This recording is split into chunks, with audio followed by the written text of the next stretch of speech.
Is it permissible to eat fish and meat together?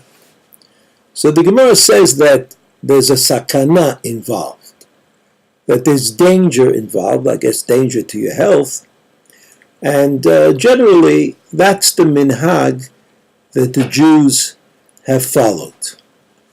In a difficult situation, if there's some sort of a problem, it's possible to be makel.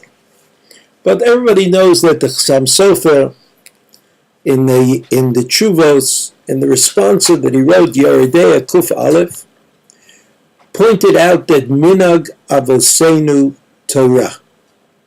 Minhag avoseinu Torah, that means that if the Jews have for generations maintained this position that you shouldn't eat meat and fish together, then there's every reason to imagine that they're basing themselves on a reasonable, positive supposition.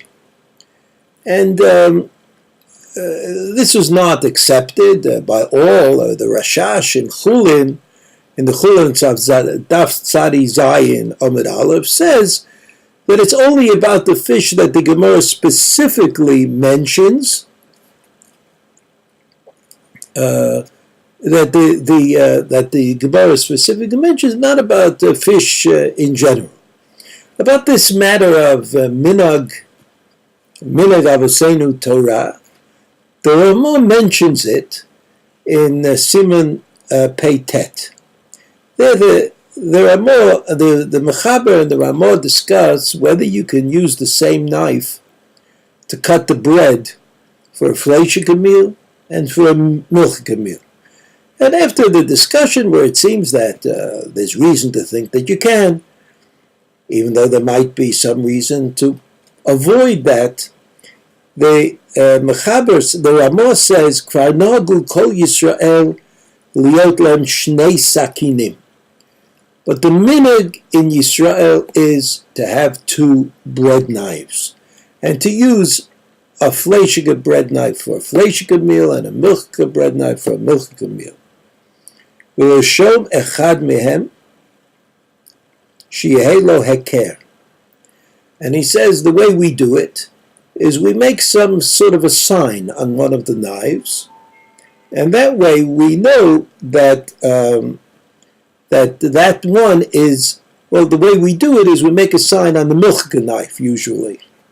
And then we know this one is milchiks, and the other one, the one without a sign on it, is fleishiks.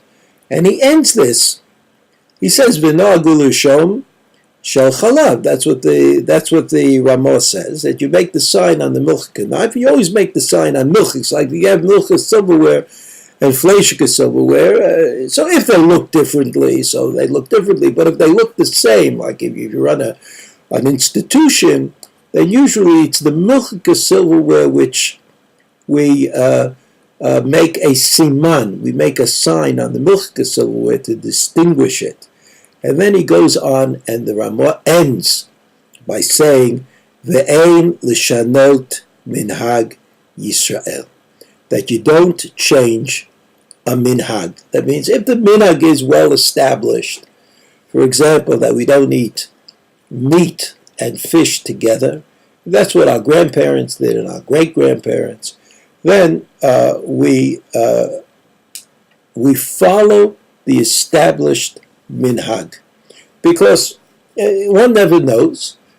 We assume that there's a wisdom, there's a collective wisdom to the Jewish people attempting to maintain the standards of Kiyum HaTorah, of keeping the Torah in the proper way.